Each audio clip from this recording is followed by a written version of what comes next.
Aujourd'hui nos forces de défense et de sécurité dañ leen war a équiper de matériel comme des sismomètres mooy les radars là.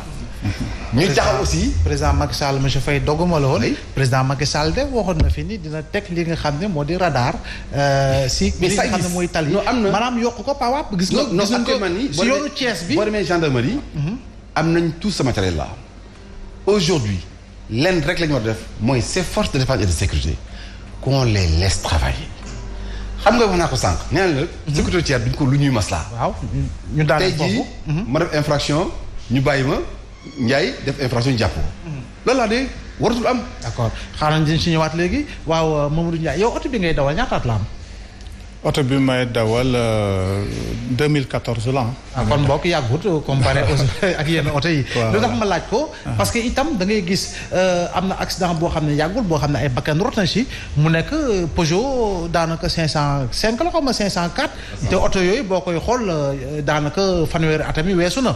boo gisee li nga xam ne moo di yenn façon nga njaga njaay yi di daw di jóge Ndakaaru di dem Kaolack di dem Fatick am na si yoo xam ne tam seen fanweeri at weesu na. car rapide yi am na yoo xam ne léegi jëngu génn sax Ndakaaru te car rapide dafa naa ni société bi defar car rapide di Saviem 1982 la tëjoon donc existé tul waaye muy wane ni rek kon màggetaayu oto yi léegi màggetaayu oto yooyu est-ce que chauffeur bi yéen chauffeur bi daañu ko tàggat ngir mu xam ne oto bi mu yor mi ngi koy dawal amaana sax moom moo ko mag donc am na nenn noo xam ne dina ko mën a dawle ba nga xam ne dara bu ko si dalee dina rëccale boppam waaye itam dina moytu fàtt li nga xam ne moo di bakkenu doomu aadama. effectivement monsieur Mbow damay rejoindre monsieur Faye ci wàllu centre de formation yi nga xamante ni dañ ko war a impliquer pour chauffeurs yi parce que y a des gens yi nga xamante ne nii dañu nekk ci kër yi nga xam ne kër yu privé la seen borom mën nañ ko mais public bi aussi. état bi moo war a intégré wu ci public bi comme ni ko monsieur Faye waxee ñuy jël ñi nga xamante ni ci secteur informel bi la ñu nekk ñu leen di intégré ñu leen di former ci loolu c'est important. imagine toi tey Dakar dem dikk est-ce que yaa ngi fay dégg accident yu banal yi doo ko dégg.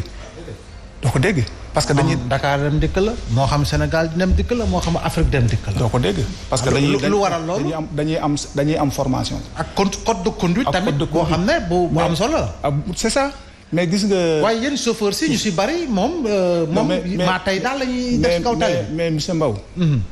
man en tant que acteur xam nga lan lay déplorer gis nga il fallait que ñu teg ay sanctions égalité nit ki bu defee lu dul yoon. que ça soit muy Mamadou Ndiaye la ak ku mu mën a doon ñu wan ko peine boo xamante ne nii keneen ku koy def dina sóor ni lii bu ko defee lii dina ko ci fekk.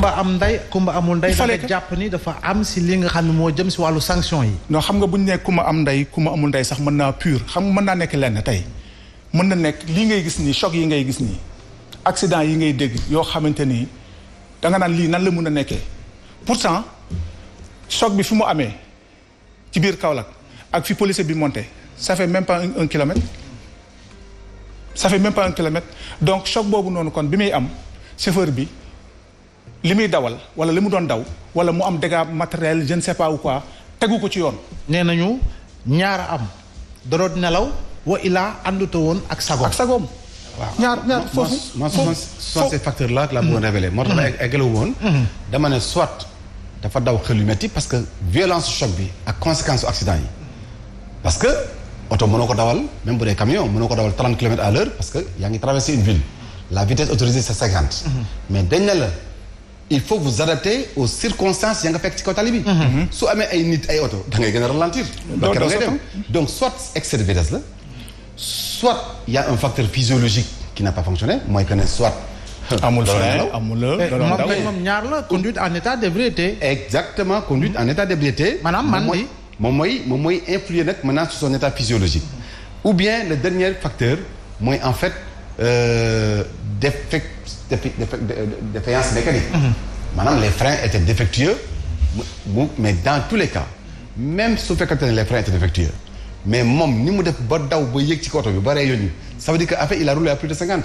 donc je veux pas donner des conclusions rapidement. Non. Mais de par mon expérience violence choc bi conséquences yi. day wane ne ak lieu d'accident bi maanaam l'endroit où s'est produit l'accident day wane ne kii soit li mu doon daw bëri na soit da doon nelaw soit également il était dans un état second soit jëfandikoo sinébar wala sangara. non loolu yëpp mën na nekk. waaw mais pour te dire xam nga ak système ABS yi génn léegi. parce que man damay dawal oto système ABS yi génn léegi. défaillance technique mën na ñëw automatiquement boo nekkul chauffeur bu qualifié doo ko mën a maîtriser. waaye ku yor parce que oto yi léegi ki yor camion berlier yii nekk ci kaw di daw di war ci nañ koy waxee yëpp suuf. camion berlier yi nga xam ni daanaka am nañu 40 ans. foofu am na système ABS. non foofu amul système ABS. xam nga foofu lan moo fi am monsieur Mbaw. waaw dañ fi teg ay règles ci Sénégal dafa am ay règles règle bi mooy oto bi su amee visite technique am assurance am catégorie chauffeur bi am permis loolu lañ fi teg waxuñu ne oto bi dafa dem en France boo fa demee amul oto bu ñu naan lan bii junniy at la am centre visite technique bu normal la ñu am da nga fay dugg passé visite technique du am jaar fii nga passé ko logiquement oto bi génn. mais fu mu toll nii naka la ñuy fexe ba nga xam ne ñi warut am visite technique gis nañu ay oto yoo xam ne mënuñoo am visite technique te ñu ngi daw visite technique. non loolu est-ce que kon boog si wàllu woowu li nga xam ne ñenn ñu ngi koy dut baaraam di naan guerre dafa am si mbir mi wala boog guerre dafa am si kaw tali bi ba nga xam ne yenn yi dañuy bàyyi mu jàll est-ce que loolu yow chauffeur bi ak président syndicat da nga koy dëggal. loolu responsabilité état la man du ma ci avancé. responsabilité état la parce que état dañ ko wóolu dénk ko suñu réew muy saytu li nga xamante ni jaarul yoon donc ñun li nga xamante ni moom la ñuy déplorer. ci wàllu dawal mooy que ni état bi ñu amee sanction yi nga xamante ni moo fi nekk nañ ko teg égalité mu pure tey buñ gisee ko xam ne li mu def jaarul ñu teg ko ci yoon ba nga xamante ni bu ëllëgee dootu ko def loolu mooy yoon mais gis nga monsieur Mbaw actuellement li am démb mais dafa garaaw à l'heure actuelle fii may wax ak yow nii à Mali hier lu mu tolloo 400 et quelques camions Sénégal yàq nañ leen 400. dañu yàq fële nga xam ne. muy chiffre yoo xam ne est-ce que chiffre la yoo xam ne. réel man yoo xam ne leer na ni yow. de plus parce que de plus oui am naa ko parce que man dama fa am ay représentant da nga ne pour téléspectateurs yi dégguñu. maanaam da nga ne ñeenti téeméeri woto. yoo xamante ni yàq nañ leen au niveau de Bamako Sénégal moo yàq nañ leen. yoo xamante ni dañoo ñëw toj seen ay pare-brise comme ni ñu def yàq seen kii jël seen alal dajji seen ay affaires. donc ñun fii ni ñu defee fi bi gannaaw accident bi mu amee yàq nañu yàq nañu ay camions yoo xam ne yàq bi am Mali. population Sénégal moo ko jëkk a def parce que dañu waroon def bàyyi yoon mu def liggéeyam donte dañu mer nit du nekkoon ni da nga mer rek da ngay dem ak sa fugu da ngay calculer tey ñoom loolu ñu doon def ci seen mer mais yàqal nañu ay sénégalais yoo xamante ni seeni doomu réew la lu gën a pur que loolu. heureusement amul mort au niveau de Bamako. amul mort fii jàpp ñu chauffeur malien bi pour rey ko mais bu ñu déggoon ne tey def nañ ko mare d'Italie à l'heure actuelle ñun en tant que secrétaire général dañoo déclarer benn frontière yëpp benn Sénégalais bu mu dugg pour le moment ba ñu régler les situations te ñoom déjà appliqué nañ loolu mais monsieur Mbaw xam nga lan mooy problème bi mooy transport il fallait que ñuy intégrer les acteurs principaux parce que Abdoulaye Daouda Diallo bi muy doog a ñëw aire de repos dafa baax ci réew bu mën na doon. monsieur Mbaw bu ma maanaam noppalukaay. bi nga xam ne chauffeur bi bu dawee ba sonn. fa lay ñëw pourtant Abdoulaye Daouda Diallo. invité nañu fii ñu def benn tournée pour dekkalaat aire de repos yi. bi mu fa jógee la fa jógee mais aire de repos imagine toi yow nga jógee Bamako te nag ñun bu ñu génnee Bamako booy génn foofu 22h lañ lay bàyyi nga génn doo génn daw bëccëg bi booy dugg nga chargé booy dugg. da ngay xaar ba 22h 23h ñu bàyyi oto yi wàcc camions yi dugg bu ñu duggee lieu bi ñu déchargé foofu la ñuy taxaw ba 22h 23h ñu doog a génnaat ku ciy ñëw ci kat yi yaa ngi fay egsi presque ay minuit 1h 2h léegi chauffeurs yi sax dootuñu daw parce que léegi Mali amatul sécurité la ñuy dégg ngeen fi chauffeurs yi Sénégal yi ñu faray en pagaille donc léegi bu ñu ñëwee ba kat yi fa la ñuy génn 6h du matin nga bëgg fa jógee pour nga jaar yoonu Kidira soit nga jaar yoonu Moussala il fallait que nga def presque 6h ba 22h pour nga mën a arriver Sénégal bu dee Moussala nga jaar bu dee fee moom il faut nga fanaan mais imagine toi tey nga génn foofu amoo benn aire de repos tey boo ñëwee Moussala amoo foo taxaw pour récupérer ban dëkk moo fa nekk Kédougou gouverneur joxe na ordre benn camion bu ñëwee bu mu fa taxaw léegi fan ngay noppaloo ci biir parc bi ngay nelaw. mënoo fa nekk loolu problème la. problème la alors monsieur Faye yaa ngi doon ñëw si solution yi. et parce que itam sama maye parce que itam yàgg nañu def semaine de la prévention routière au Sénégal ñaaxaat ñëpp si wàllu code de la route waaye itam wax nga ko si wàllu dispositif yi yu ñu war a jël disposition yi itam yu ñu war a teg mais tamit léeg-léeg est-ce que baaxul itam bu fekkee ni mën nga ko brossaale sax en passant li nga xam ne moo di alcool test bi nga xam ne dañ koy maanaam waa karange gi daañu ko yor mën a saytu ndax nit ki mi ngi ànd ak sagomaam déet. très bien xam nga c'est vrai que souvent bu ñu invité ci ay plateau dañaa ne wax ne na ngeen jéem a xuus si li nga xam ne mooy solution.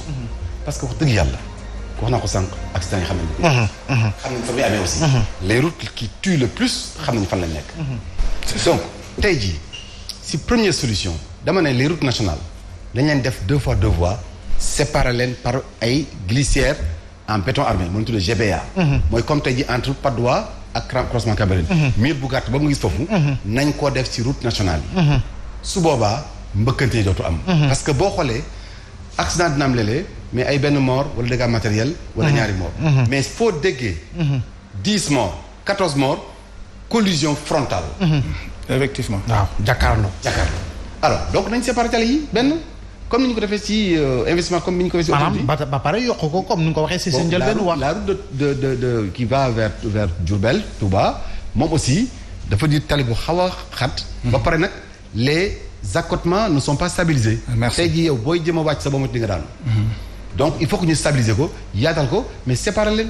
su boobu kooku c'est une première solution et ça vraiment on invite l'État du Sénégal à le faire dans son programme de financement et de construction des routes. ça vraiment je sais que ne bu ñu déggee ci loolu et gis nañu parce que on peut citer beaucoup d'exemples d'accidents yoo xamante ne ay collisions la. du jeex ay 25 morts 26 morts. 27 morts c'est trop. toujours défaillance humaine mooy ñëwaat. défaillance humaine mooy ñëwaat mais aussi.